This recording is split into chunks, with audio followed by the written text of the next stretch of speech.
সত্যবাদী ৰাইজ, বিশিষ্ট অতিথিসকল, খাৰুপেটীয়া পৌৰসভাৰ সন্মানীয় কাৰ্যবাহী বিষয়া, সন্মানীয় উপপৌৰপতি, প্ৰমুখে সন্মানীয় ৱাৰ্ড পাৰিষদসকল, খাৰুপেটীয়া পৌৰসভাৰ সন্মানীয় প্ৰাক্তন সভাপতি, সভানেত্ৰী প্ৰমুখে, সন্মানীয় পাৰিষদসকল, বিভিন্ন শিক্ষানুষ্ঠানৰ পৰা অহা সন্মানীয় শিক্ষক শিক্ষয়িত্ৰী, প্ৰশাসনিক আৰু আৰক্ষী বিষয়াসকল, সাংবাদিক বন্ধুসকল আৰু অতি মৰমৰ ছাত্ৰ ছাত্ৰীসকল, 1947 চনৰ 15 আগষ্ট তাৰিখে আমাৰ স্বদেশ ভূমি ভাৰতবৰ্ষ স্বাধীন হৈছিল। আজি ভাৰতবৰ্ষৰ ৭৮তম স্বাধীনতা দিৱসৰ পবিত্ৰ ক্ষণত আপোনালোক সকলোকে খাৰুপেটীয়া পৌৰসভাৰ পৰা শুভেচ্ছা আৰু অভিনন্দন জ্ঞাপন কৰিলোঁ। লগতে আজিৰ এই পবিত্ৰ দিৱসৰ শুভক্ষণত ভাৰতবৰ্ষৰ স্বাধীনতা সংগ্ৰামৰ অগণন স্বাধীনতা সংগ্ৰামী বীৰ সেনানীসকললৈ মোৰ আন্তৰিক শ্ৰদ্ধাঞ্জলি জ্ঞাপন কৰিলোঁ। স্বাধীনতা দিৱসৰ ভাৰতবাসীৰ বাবে কেৱল এটি উৎসৱেই নহয়, এই দিনটি ৩০০ বছৰীয়া ব্ৰিটিছ শাসনৰ শৃংখল ভাঙি দেশক মুক্ত কৰাৰ হকে প্ৰাণ আহুতি দিয়া বীৰ বীৰাংগনা আৰু স্বাধীনতা সংগ্ৰামী সকলৰ শ্ৰদ্ধাৰে সোঁৱৰণ কৰাৰ এক পবিত্ৰ দিৱস। চিৰচেনেহী গৰিয়সী মাতৃভূমি ভাৰতবৰ্ষৰ অতীত দিনবোৰৰ গৌৰৱোজ্জ্বল কাহিনী ইতিহাসৰ পাতত সোণালী আখৰেৰে খোদিত হৈ আছে। শ্বহীদ ভগত সিং, শ্বহীদ ৰাজগুৰু চন্দ্ৰশেখৰ আজাদ, শ্বহীদ ক্ষুদিৰাম বসু, শ্বহীদ মণিৰাম দেৱান, শ্বহীদ কুশল কোঁৱৰ, বীৰাংগনা কনকলতা আদি বীৰ সেনানীসকলে দেশ মাতৃক স্বাধীনতাৰ বাবে নিজৰ জীৱন তুচ্ছ কৰি হাঁহি হাঁহি ফাঁচীৰ কাঠত ওলমিছিল। আজিৰ দিনটোত এই সকল শহীদৰ ত্যাগ স্মৰণ কৰিছোঁ। জাতিৰ পিতা মহামানৱ মহাত্মা গান্ধীৰ অহিংসা আন্দোলনত উদ্বুদ্ধ হৈ পণ্ডিত জৱাহৰলাল নেহৰু, মৌলানা আবুল কালাম আজাদ, চৰ্দাৰ বল্লভভাই পেটেল, লালা লাজপত ৰায়, বাল গংগাধৰ তিলক, অসমৰ কৰ্মবীৰ নবীন চন্দ্ৰ বৰদলৈ, দেশভক্ত তৰুণৰাম ফুকন আদি দেশ নেতাসকল স্বাধীনতা আন্দোলনত জঁপিয়াই পৰিছিল। তেখেতসকলৰ বলিষ্ঠ নেতৃত্বত ইংৰাজ শাসনৰ পৰিসমাপ্তি ঘটিছিল। স্বাধীনতা আন্দোলনত আজাদ হিন্দ ফৌজৰ নেতা নায়ক নেতাজী সুভাষ চন্দ্ৰ বসুৰ অপৰিসীম অৰিহণা দেশৰ যুৱ প্ৰজন্মৰ বাবে এক বিৰল আদৰ্শ। নেতাজী সুভাষ চন্দ্ৰ বসুৰ ব্ৰিটিছৰ বিৰুদ্ধে সৈনিক শক্তি সংগঠিত কৰিছিল। তেখেতৰ বীৰত্বৰ আদৰ্শ দেশবাসীয়ে কেতিয়াও পাহৰিব নাযায়। আজি স্বাধীনতা দিৱসৰ পবিত্ৰ ক্ষণত দেশ মাতৃৰ স্বাধীনতা সংগ্ৰামীসকললৈ পুনৰ শ্ৰদ্ধাৰ্ঘ নিবেদন কৰিলোঁ।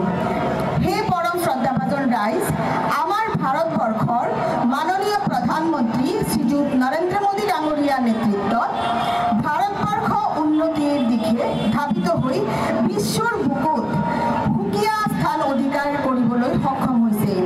বৰ্তমান চৰকাৰৰ প্ৰচেষ্টাত ভাৰতবৰ্ষ বিশ্বৰ গণতান্ত্ৰিক ৰাষ্ট্ৰবোৰৰ মাজত অন্যতম শক্তিৰ অধিকাৰী হ'বলৈ সক্ষম হৈছে। শিক্ষা, সংস্কৃতি, সাহিত্য, ক্ৰীড়া, শিল্প, সামৰিক ক্ষেত্ৰত সকলোভাৱে আগবাঢ়ি গৈছে। স্বাস্থ্য, বিজ্ঞান আৰু প্ৰযুক্তিবিদ্যাত ভাৰতবৰ্ষ উন্নত দেশবোৰৰ লগত ফেৰ মাৰিবলৈ সক্ষম হৈছে। আনফালে আমাৰ অসমৰ মাননীয় মুখ্যমন্ত্ৰী শ্ৰদ্ধাৰ শ্ৰীযুত হেমন্ত বিশ্ব শৰ্মা দেৱৰ নেতৃত্বত অসমৰ সকলো ক্ষেত্ৰত উন্নয়নৰ অভিলেখ সৃষ্টি কৰাৰ দিশত অসম চৰকাৰৰ গৃহ আৰু নগৰ পৰিক্ৰমা বিভাগৰ সন্মানীয় মন্ত্ৰীৰ দ্বাৰা নগৰৰ অঞ্চলৰ বিভিন্ন উন্নয়নমূলক আঁচনি ৰূপায়ণ কৰাৰ বাবে বিশেষ পদক্ষেপ গ্ৰহণ কৰিছে। অসমক ভাৰতবৰ্ষৰ মাজত এখন উন্নত ৰাজ্যত পৰিণত কৰাৰ বাবে ৰাজ্য চৰকাৰৰ প্ৰয়াস চলাই আহিছে। আজি ৭৮তম স্বাধীনতা দিৱসৰ পবিত্ৰ লগ্নত খাৰুপেটীয়া পৌৰসভাৰ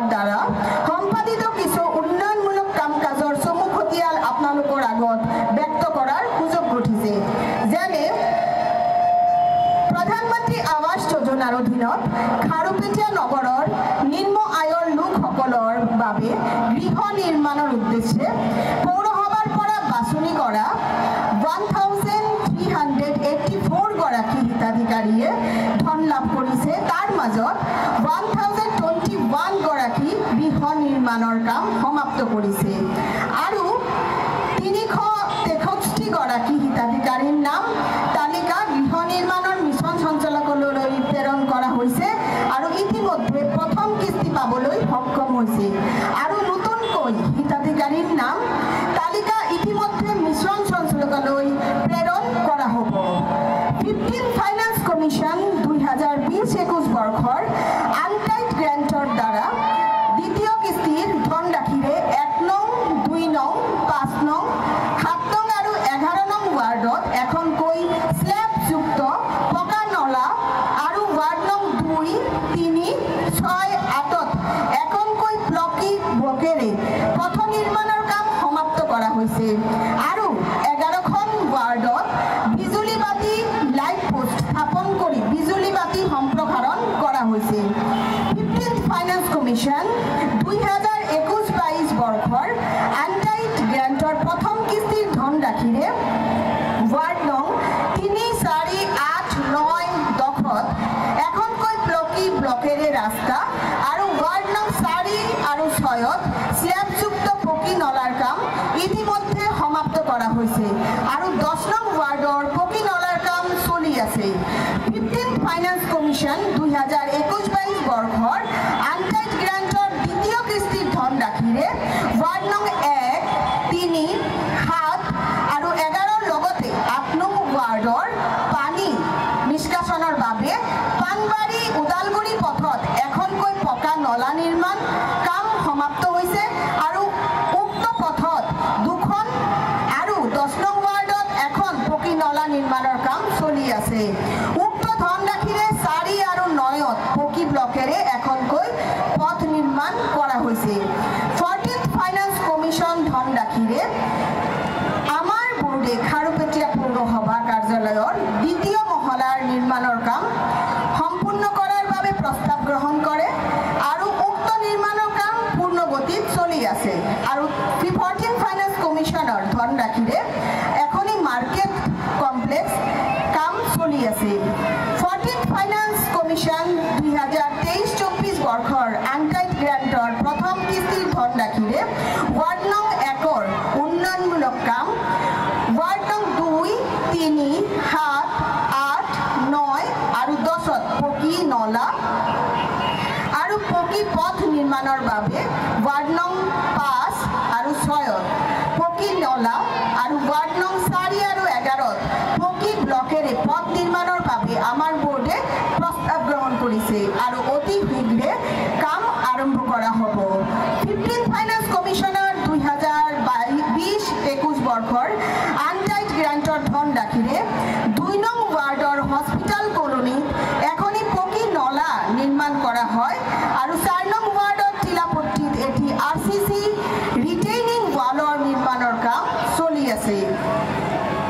15th ফাইনেন্স কমিশন 2020-21 বৰ্ষৰ টাইড গ্ৰেণ্টৰ প্ৰথম আৰু দ্বিতীয় কিস্তি ধনৰাশিৰে সলিড ওয়েস্ট মেনেজমেন্ট কম্পোনেন্টত 10 KLD FSTP প্ৰকল্প নিৰ্মাণ, ডাম্পিং গ্ৰাউণ্ডৰ উন্নয়ন আৰু ৱাটাৰ সাপ্লাই কম্পোনেন্টত ৱাৰ্ড নম্বৰ 3, 4, 6 আৰু 11ত বিশুদ্ধ খোৱা পানী যোগানৰ বাবে খাৰুপেটীয়া পানী যোগান আঁচনিৰ মূল পাইপৰ পৰা ঘৰে ঘৰে পাইপলাইনৰ সংযোগৰ কামৰ আঁচনি হাতত লোৱা হৈছে আৰু উক্ত আঁচনি 2খন যথা সময়ত সমাপ্ত কৰাৰ বাবে আমি প্ৰচেষ্টা চলাই আছো।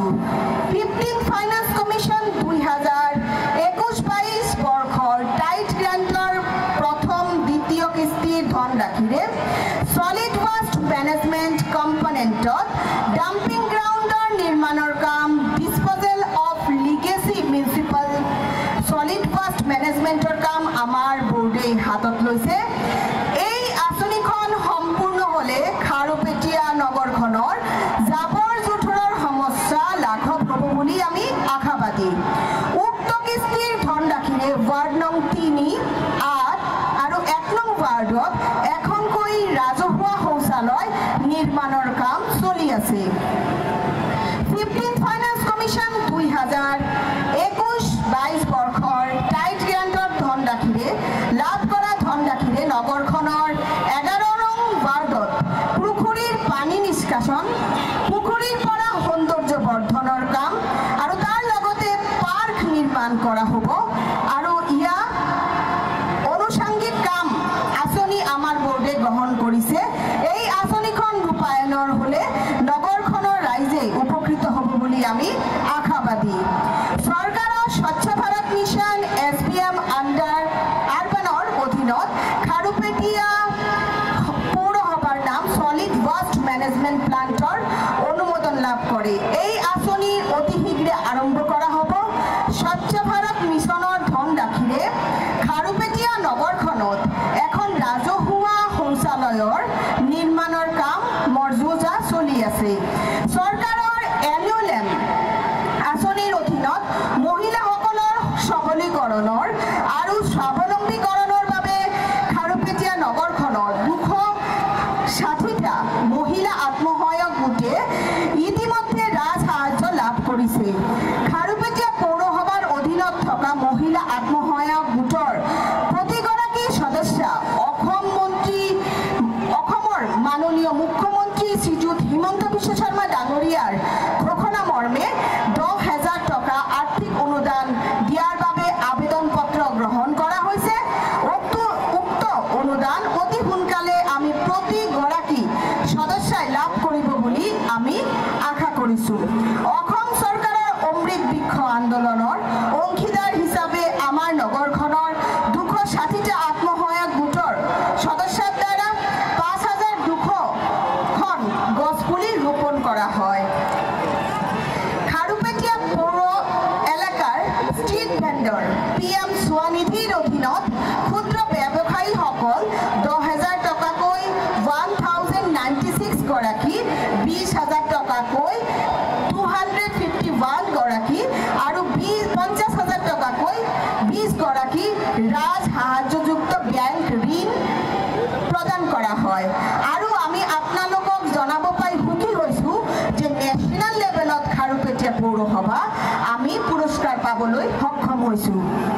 খাৰুপেটীয়া পৌৰসভাৰ 1 নং 7 নং 9 নং আৰু 10 নং ৱাৰ্ডৰ পৰা প্ৰাকৃতিক নলাখন বেদখল মুক্ত কৰি খাৰুপেটীয়া নগৰৰ কৃত্ৰিম বানপানী ৰোধৰ বাবে আমি দীৰ্ঘদিনীয়া প্ৰচেষ্টা চলাই আহিছো।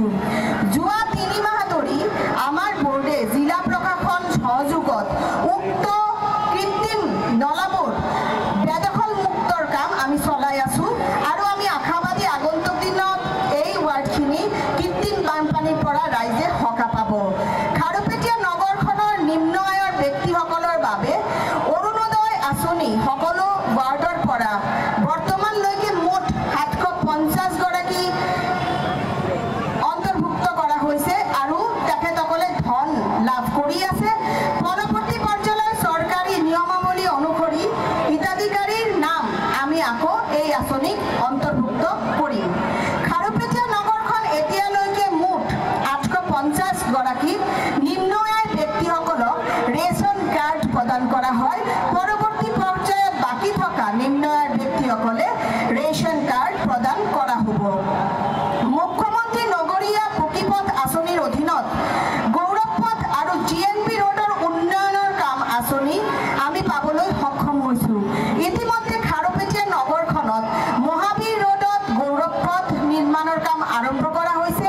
লগতে নগৰখনৰ GNP ৰোডৰ উন্নয়নমূলক কামৰ আঁচনি মঞ্জুৰ হৈছে আৰু উক্ত আঁচনি কাম অতি সোনকালে আৰম্ভ হ'ব বুলি আমি আশা কৰিছো। অসম চৰকাৰৰ মুখ্যমন্ত্ৰী পকী পথ যোজনাৰ অধীনত খাৰুপেটীয়া পৌৰসভাৰ গড়কাপ্তানি বিভাগ ৰোডছৰ জৰিয়তে কেইটামান কাম আমি আবণ্টন পাবলৈ সক্ষম হৈছো।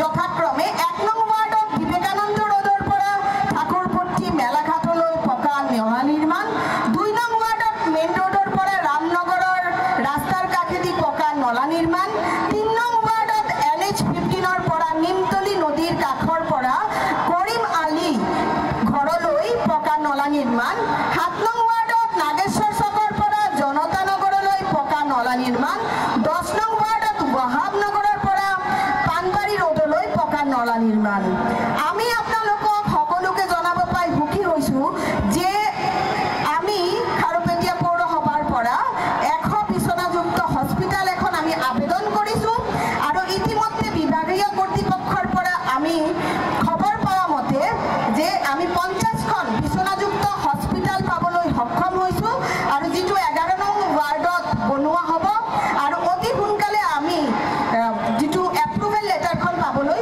সক্ষম হ'ম আৰু যেটো অলৰেডি সেন্ট্ৰেল গভৰ্ণমেন্টৰ পৰা আমি অনুমোদন লাভ কৰিছো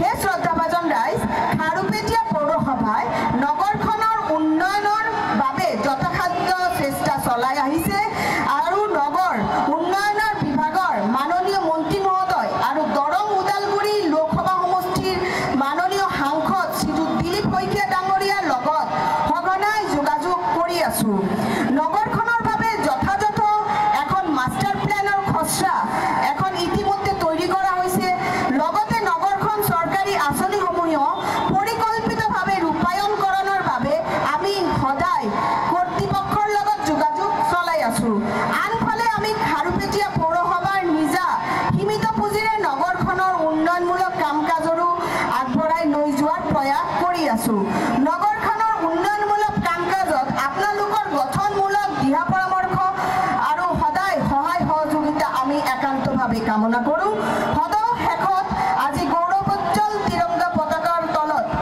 এই অনুষ্ঠানত উপস্থিত থকা সকলোকে পুনৰ ধন্যবাদ আৰু আন্তৰিক শুভেচ্ছা জ্ঞাপন কৰি মোৰ চমু ভাষণ ইয়াতে সামৰণি মাৰিছো